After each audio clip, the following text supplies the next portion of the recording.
All right, on this episode of MMA Canada Radio, very excited to be talking to an individual competing with Gamebred Bareknuckle MMA, and that goes down on March the 2nd. And a very intriguing fight going on as Anthony Njokuani and Jesse Ronson test skills, and great having Jesse on MMA Canada Radio. How are you doing, man? You having a solid day so far? Yeah, man, it's been good. I'm not looking forward to drinking all this water because it's Waterloo time. I'm pretty light. I feel great. I feel strong. This is like the most I've ever been able to eat in a camp and still consistently lose weight. I haven't been this light before a fight, like this far out before a fight, since I was training to fight Charles Jourdain, and that was the best shape I've ever been in my life. So I feel good. No, it's awesome to hear, and it seems like this is an interesting opportunity because, like, a few times we've spoken, there's been mentions of, like, wanting certain, like, high-level MMA opportunities, but also that bare knuckle intrigue, and obviously this seems like a perfect combination of those things. Like, when did this bout offer and everything initially get on your radar, I guess? Well, I wasn't really thinking about Gamebred Bareknuckle, to be honest. I was thinking about BKFC, bare knuckle boxing. Yeah. I spoke with those guys a few times, and it went from, we're very interested in having you on a card, we're just going to find a spot, to, we're going to wait till we come to Canada to have a spot, to, we're not sure when we're coming to Canada, you should try out our, what is it? It's not, I can't remember what he called it, but it's like, you should come to one of our tryouts. And I'm like, so it went from we want you to we only want you in Canada to you should come do a tryout. And I was like, you know what? Fuck you guys. Like, I'm not pissing around anymore. Like, you can't just go from like a high quality prospect to, you should try coming to one of our tryouts. So obviously they have different things in mind. So I'm not really a big fan of how BKFC is handling things, but I'm pretty much done with the regional scene. There's not many fights that I could take right now because no real promotion around here is going to, fly somebody in for me. And there are a couple of fights like Jordan Mean, Dejan Kajic, and I just heard Johan Lanes got released. So there's 3 big fights right there, but no promotion's going to pay, what that fight's essentially worth. BTC might come close. Samurai might, but it's like, these are 3 high-level guys for a high-level show. It's like, what the hell's the point of fighting, a UFC caliber fight for, less than 10 grand? But I was training to fight Jordan Mean March 16th, and then I got a call from my manager saying, Gamebred Bareknuckle pays about the same as the UFC, which is true, and it's Anthony Njokuani. Are you interested? And I'm like, fuck yeah, let's do that. That's a guy that I've always been interested in fighting.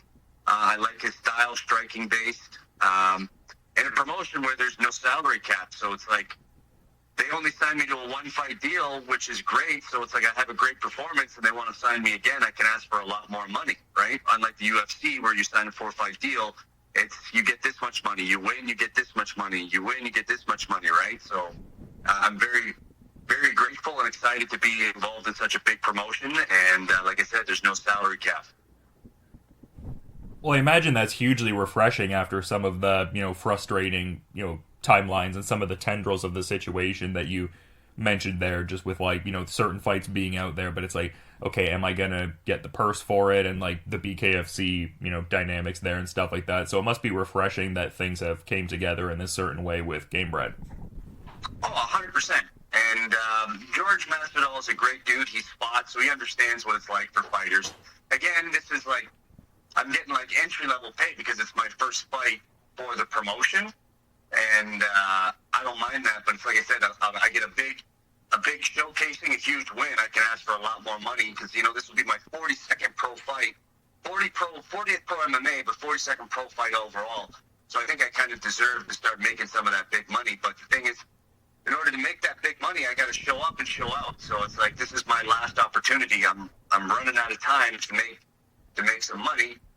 And so there's a lot on the line for March 2nd, unless, I want to get stuck, which I don't, in these local promotions forever, fighting top quality guys for, great money for locally, but not in a career sense or, a living sense. Yeah, I get where you're coming from. I can understand the distinction. So just in that sense, happy to hear that you have this opportunity here, and I don't want to like distract too much from the fight, obviously, but you'd mentioned Jordan Meehan fight potentially for, I believe it was March 16th. Was that being discussed as a fight to be held under like the BTC banner, or like what was the discussion there, I guess? Yes, that was it was supposed to be for BTC. So they sent him the contract and to fight March 16th, and I had told them, all right, can you please give my manager until this time? I'm on a 5-fight win streak with 5 first-round finishes. Can you please give him till this date to find me something? If he doesn't find me something by this date, which I believe was February 1st, I will sign to fight Jordan Mean. And it was like January 24th. And they kept pressing me like, well, we already sent the contract to Mean. He's down. This would be a great fight announcement, blah, blah, blah. And I was like I said, man, you got to give my manager until February 1st to find me a fight. Because I'm not just going to jump on this and then all of a sudden my manager goes, hey, I got a good fight for you for a lot better money than, what BTC is offering. And not that BTC doesn't offer great money. I love BTC and everything that they do. But, yeah, so then January 26th comes around, and they're still hounding me every day, like, hey, are we going to do this? Are you going to sign the contract? We'll send you the contract, blah, blah, blah. And then my manager goes, how about... So my manager sends me a call saying, Anthony Njokuani, March 2nd, this weight, blah, blah. I was like, yeah, let's fucking go. Let's do that. So it was getting down to the wire, but, yeah, the Jordan Mean fight was supposed to happen. The only thing that was not happening was me signing the contract, because I was waiting on my manager to find me something, and he actually did. Yeah, well, it sounds like it's just a timing thing. Like, could be a situation where, conceivably it just happens at a future date if things align in ideal timelines for everyone, as you just kind of outlined there. Yeah, so the thing is I could have fought Jordan Mean, but the thing, I'm getting paid like 4 or 5 times more fighting for Gamebred than I would for BTC. I know Jordan Mean, personally, I think Jordan Mean's a bigger name than Anthony Njokuani. Some people say yes, some people say no. I've talked to a lot of people, and they're like, Jordan Mean, who's that? But they know Anthony Njokuani, so it's a toss-up. I'm getting a bigger name and, way more money with Anthony Njokuani than I would Jordan Mean. But to be honest, I think Jordan Mean's a much tougher fight than Anthony Njokuani. And everybody that I've talked to agrees with that. So, yeah, and the exposure for Gamebred is insane. So, it was a no-brainer to go with that one. I guess I'm curious as to that distinction. Like, is it just a thing where maybe they see certain opportunities for you in this Njokuani fight? Is it they just, I guess, see Meehan as like that much higher of a competitor, I guess? Who are we talking about here? Oh, sorry, I guess you were just speaking to like a certain sentiment from some people where it's like, oh yeah, like Jordan Meehan's probably ultimately the like tougher test. Is it just like in terms of like how the styles of the respective fighters kind of intersect with you, or is it just like comparing the two fighters directly, I suppose? I would say comparing the two fighters directly, because Anthony Njokuani hasn't really shown or showcased much, if any, type of grappling game, whereas Jordan Meehan is, he's a black belt in BJJ now. He's got some good submissions. He's fought a lot better guys, I would say, overall, than Anthony Njokuani. I mean, Anthony Njokuani's fought some tough guys, but Jordan Meehan's also fought some really, really tough guys. Striking-wise, I'd say Anthony's got the experience edge, but, like, skill-wise, they're both pretty good. Just overall, like, Jordan Meehan's younger. He's more experienced, like he has more fights, like in MMA at least. I don't know how many Thai fights Anthony has, but Jordan's younger, he's a little bigger, he's probably stronger, and he's more well-rounded than Anthony Njokuani is. So, yeah, it just makes more sense to go after the guy that isn't as well-rounded and is older. Like, I think Anthony's 43, 44 years old, so, yeah, whereas Jordan's like 33 or 34. No, it's just kind of interesting, though, because, like, as much as, like, he does have a bit of, like, bare knuckle MMA experience already, and I guess even speaking to his broader, I guess, gloved MMA career, it would seem like the more common way that he has lost is via submission, and it's interesting because you do have, like, an adept submission game, too, as much as people talk about you being the body snatcher, and everything like that. And it does seem like there's empirical evidence with bare knuckle MMA to suggest, like, large in part it can end via submission. I guess just all these factors considered, is that, I mean, maybe you're not like hyper fixated on the outcome too much, but it would sound like there's some ingredients here for a submission finish potentially. Of course. My ground game has improved dramatically. I can, I hang with black belts, I can wrestle with Olympic wrestlers. Like my overall grappling game, wrestling and submission is come super far. It's actually caught up to my striking game. So it's always good to have that ace in my back pocket there. So, yeah, if I can, for some reason, deal with Anthony Njokuani's reach or his striking ability, as basic as it is, because his striking is it's very good, but it's basic Muay Thai, then I always have that wrestling and grappling game. And the one thing that's for sure come full circle is my, mental readiness and my belief in myself that I do have the power to knock a guy the fuck out. And I'm pretty sneaky and crafty, and I know I can land that shot and force Anthony to grapple with me. So I can definitely put him in places that will force him into deep water that he's not comfortable with, because he ended up shooting on Brendan Jenkins. Now, Brendan Jenkins is one of the toughest guys physically, like, able to take damage and stay in there that I've ever seen, but his skill level isn't anywhere near mine. And he was popping Anthony Njokuani and forcing Njokuani to go for takedowns. So if he can do that, I can definitely do that. And whereas he made some minor mistakes on the ground, I won't make those mistakes, and Anthony will not be getting out of that fight if it goes to the ground. Yeah, you talk about the explosiveness in your striking, and that's obviously demonstrable across the whole career. But I guess in kind of like talking about that, is there certain different considerations that come from the striking in like a gloveless kind of context? Because like certain fighters I've talked to have talked about, I guess, having to be like a little more on top of the way they throw the punches in a bare knuckle context versus like the kind of, I guess, application they would do in like a gloved sort of dynamic. Like, is that some things you're thinking about? Like, how much are you, I guess, curating your camp to be a bit different for this one, being that it's bare knuckle? I guess I'm curious about all these different kind of variables, like how much you might be approaching this bare knuckle MMA differently. So I'm training right now, mostly bare knuckle. The only time I put a glove on is when I spar, and that's not for me, that's for my partners.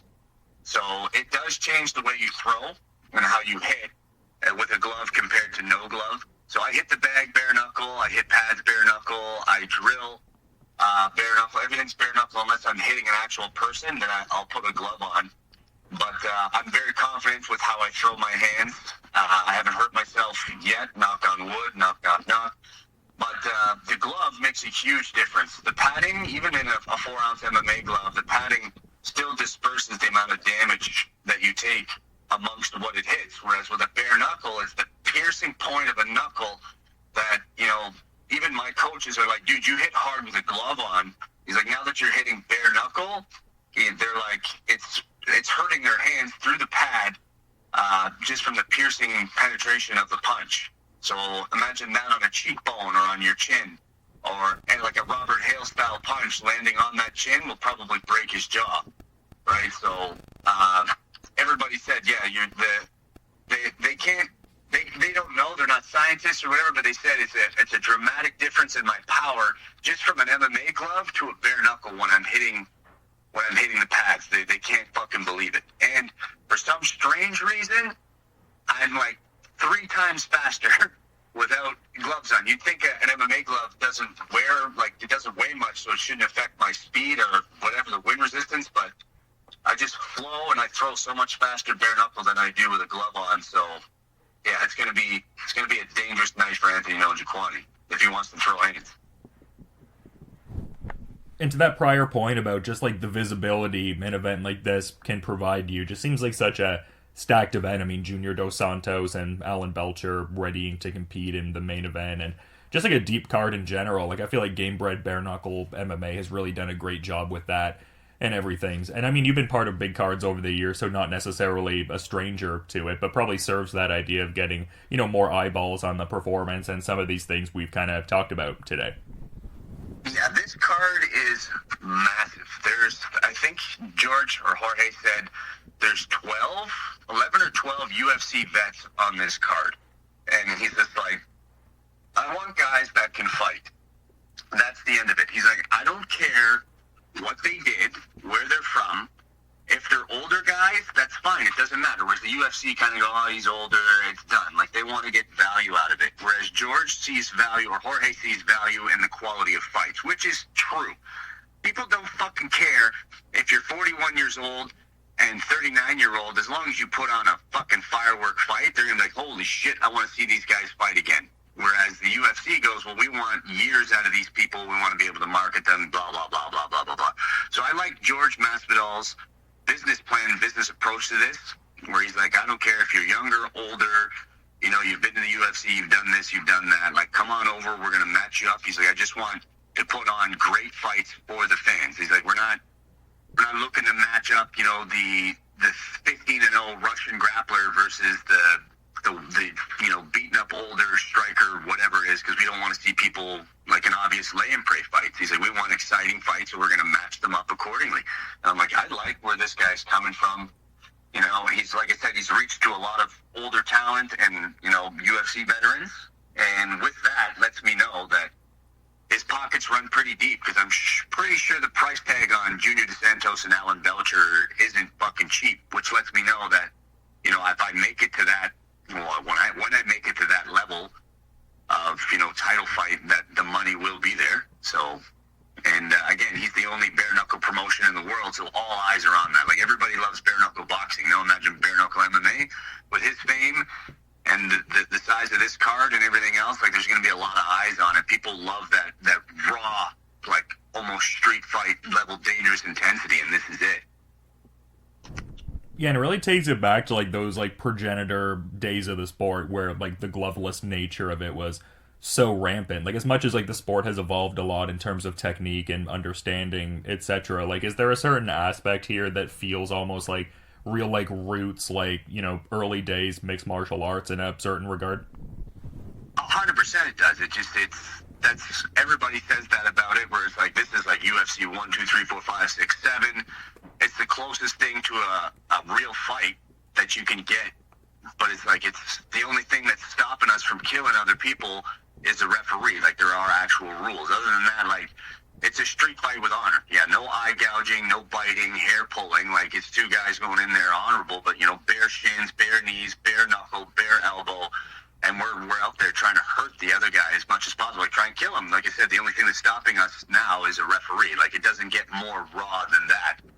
And it's brings a level of excitement and, you know, savagery that people love to watch. Like, it was like when the UFC first hit big time, like, UFC from 2004 to 2011 was huge. It was like, you're in the UFC, oh my God, you're like a godlike, tough level dude. Like, it just had a level of prestige to it that I feel Gamebred or Bare Knuckle MMA is going to, after this event, everyone's going to be like, yo, you're a bare knuckle MMA fighter? Damn, like, people are going to want to get in on that just from based on how badass you look being a bare knuckle MMA fighter. Yeah, for sure, and it must be, I mean, I guess I was kind of saying this earlier too, but it just must be refreshing in general, like, that overall mindset of the promoter where it's like, I don't care about, like, these certain variables as much, but, you know, as long as you bring it, that's, like, what we're focusing on too, because, like, there's certain things where sometimes it does kind of resonate as confusing almost, because, like, I saw you were kind of indicating a certain level of interest in fighting in Rizin, but, like, for instance, they seem like just very focused on promoting their domestic talent, which, I mean, fair enough. It seems like that's, like, what gets the big ratings and such, but I kind of look at that and it's like, well, yeah, why wouldn't you want to bring on a guy like Jesse Ronson? Because part of that Japanese MMA culture is also oriented to that idea of, like, as long as you bring it, we're here for it kind of thing. Yeah. I do recall you doing an interview with the guy that runs Rizin, and I was the question of, hey, why don't you ask him why he doesn't sign any Canadians? And I guess we just don't bring in money over there, or who knows? But it's like, you gotta go out on a limb. You know what I mean? It's like, go out on a limb and give it a shot. And Jorge Masvidal is down for that. He's like, I'm gonna go out on a limb and I'll give you a shot. If you put out for me, we'll bring you back. He's like, I don't care. That's why he signs the one fight deals. He's like, if you don't put out for me, well, we don't care.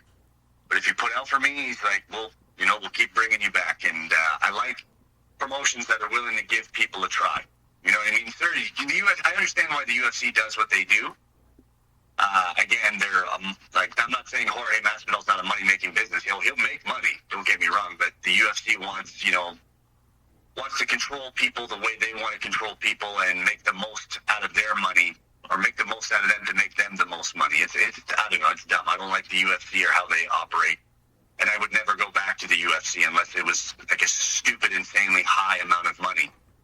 But, all these other promotions, like you said, Ronson, that only seems to be focused on Japanese talent. Like, I was signed to Ronson. My manager told me. We figured out my contract. It was a 3-fight deal. We figured out the money. I had an opponent.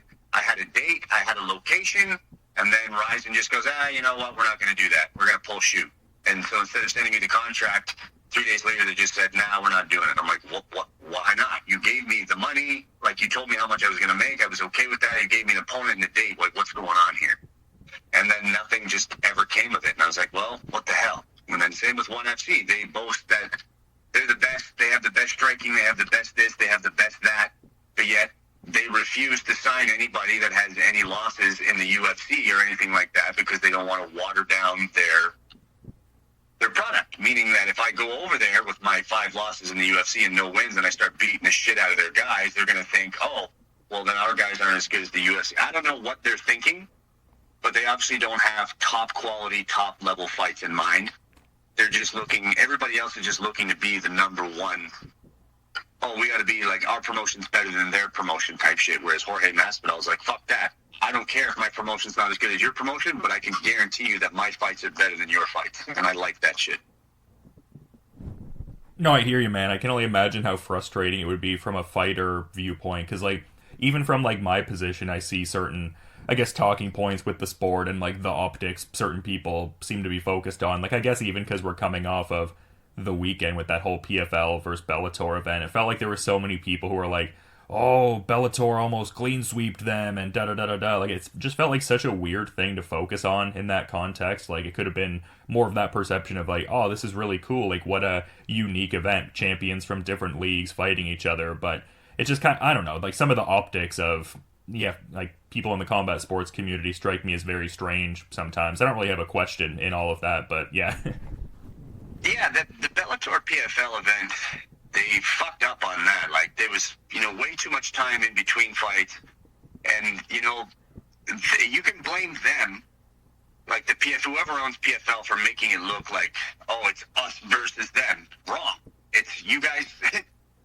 It's the same company now. So it's not, Bellator, like, I get it to try and rival the UFC card that went on last night, but it's like, no, these guys are all, athletes of you now. So, I prefer to just champion versus champion under one banner, not Bellator versus PFL. They could have done a lot better in the sense of promoting that, because now it just goes, like you said, Jason Jackson destroyed Ray Cooper, but Ray Cooper wasn't was he the 170-pound champ, or I think, isn't it Magomed Karamov?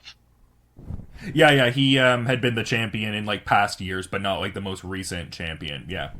Yeah, right. So Ray Cooper was a previous champion, but again, couldn't make weight because he's not disciplined. I personally don't think Ray Cooper wants to be there, so he doesn't give a fuck. But it's like, he'll step up and fight for a paycheck if you're willing to do what he wants to do, which was his weight, whatever. He got smoked. Henan Ferreira against Brian Bader, that looked like a middleweight versus a heavyweight. I think this is the first time Ryan Bader fought a legitimate heavyweight ever, and was like, holy fuck. And he got wrecked. So that didn't look good for Bader. Evelyn did great against, who the fuck was the hell was the name of that guy? Impa Kasanganay? Impa Kasanganay. There's a guy that had a lackluster UFC career, goes over to the PFL and destroys people, and then, had a good showing against Evelyn, but obviously that fight was 100%, Evelyn. AJ McKee destroyed Clay Collard.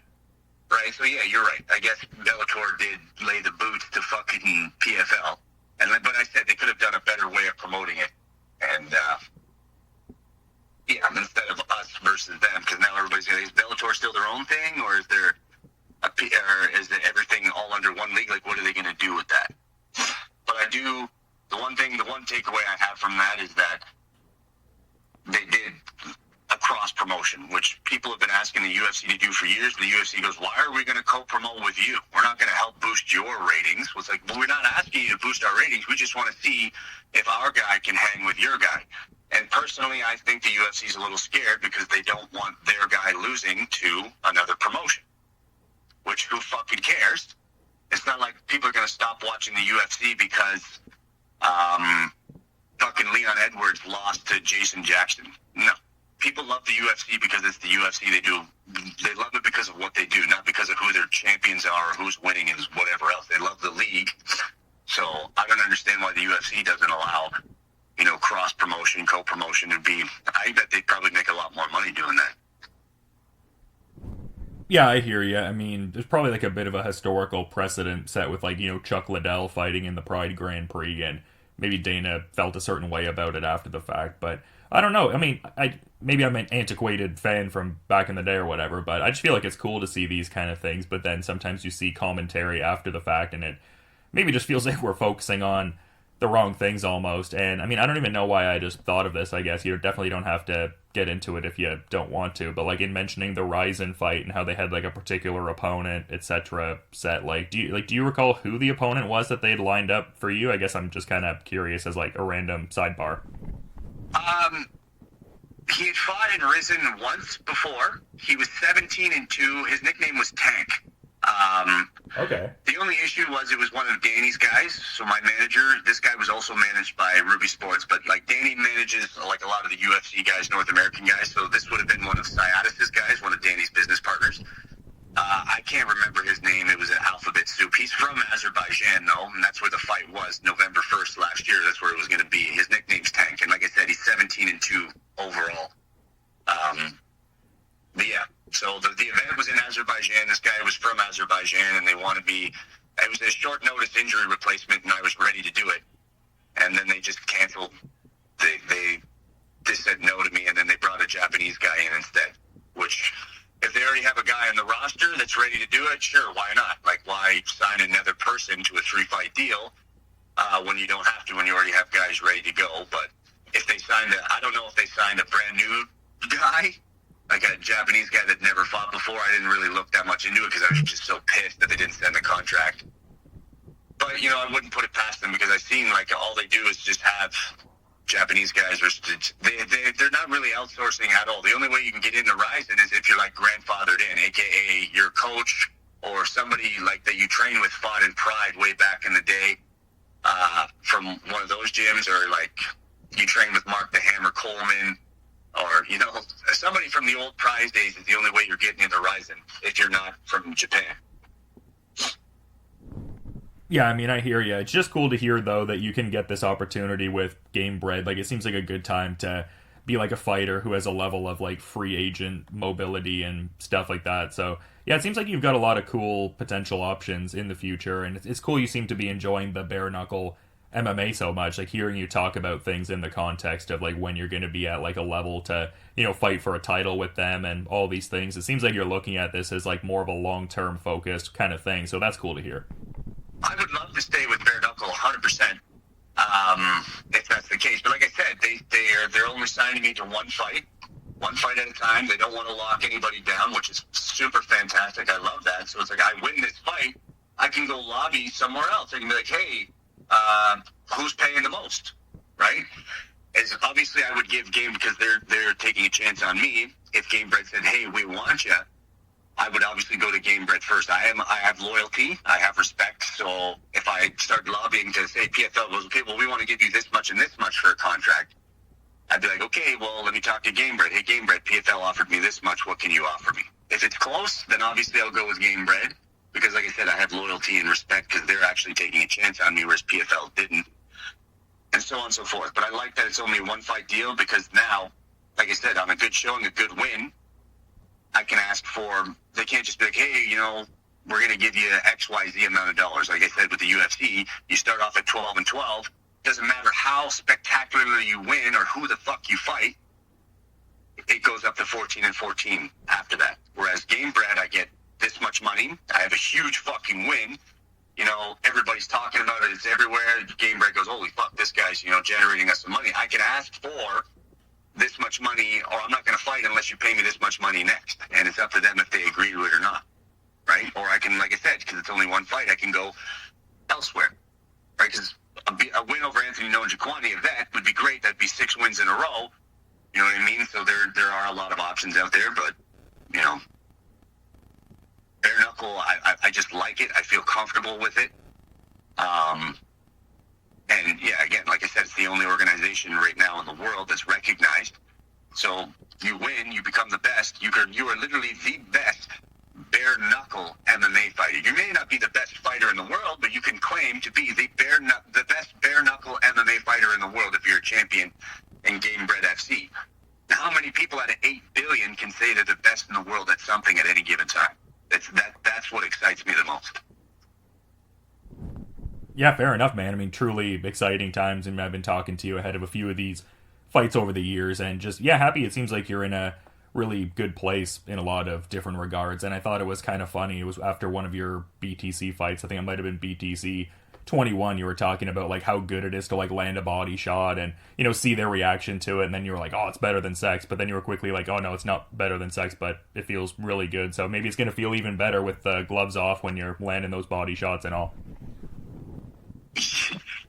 Yeah, I used to work security at the bar, and I've been in a few street altercations in my day with no gloves, and it's a different feeling, and it's a different reaction. Like when it lands, it's nice, and it's again, you gotta experience it to believe it or see it, or everybody's just different, but I am so excited to try out, like, an actual cage fight where I'm getting paid this amount of money to hit somebody bare-fisted.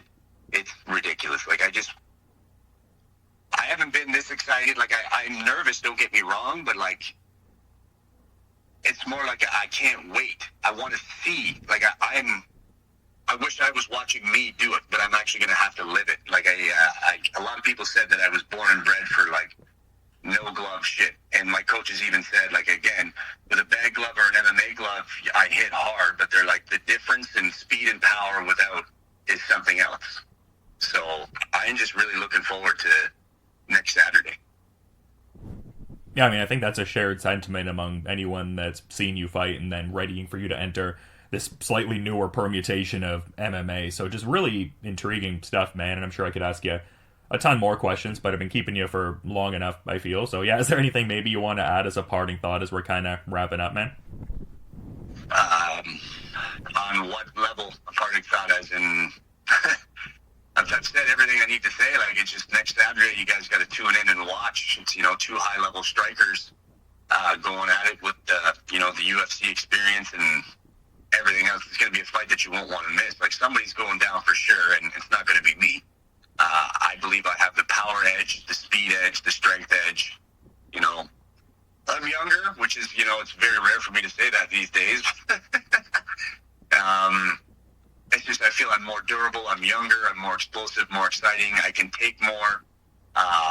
It's going to be a great night for Jesse the Body Snatcher Ronson, and I'm excited for it. And I can't wait to showcase and, you know, on a high-level stage, because there's a lot of people that, you know, chipped in to help me get through my training camp, and, you know, they want to see me succeed. They want to see this fight. So there's a lot of people that I owe a great fucking fight to and a great win to. So I just can't wait for next Saturday.